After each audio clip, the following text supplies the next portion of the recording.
వాళ్ళ ఇన్వెస్టిగేషన్ నడుస్తుందన్నారు. నేను రిప్రజెంటేషన్ కూడా ఇచ్చాను. నా తరపున, మా సంస్థ తరపున బీజేపీ లీడర్గా, ఆదిభట్ల కళాపీఠం వ్యవస్థాపక అధ్యక్షురాలుగా, ఒక సోషల్ యాక్టివిస్ట్గా, హిందూ యాక్టివిస్ట్గా.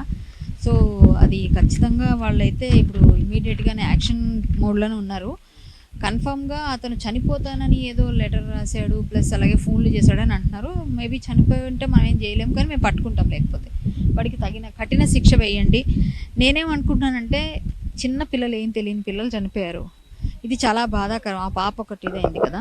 సో అందుకని మనం వాళ్ళ ఫ్యామిలీకి ఎవరైతే ఇంకా మిగిలిన ఎవరైనా ఉంటే వాళ్ళకి న్యాయం జరగాలి. అంతేకాకుండా వాడిని దొరికితే మాత్రం పోలీసు వారు ఎన్కౌంటర్ చేయాలని నేను డిమాండ్ చేస్తున్నానండి. ఇలాంటి మానవ మృగాలు ఉండడానికే పనికిరాదు.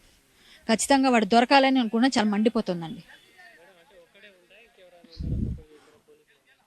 నాకు తెలిసినంత వరకు ఒక్కడే ఉన్నట్టే ఇప్పటిదాకా ఉంది.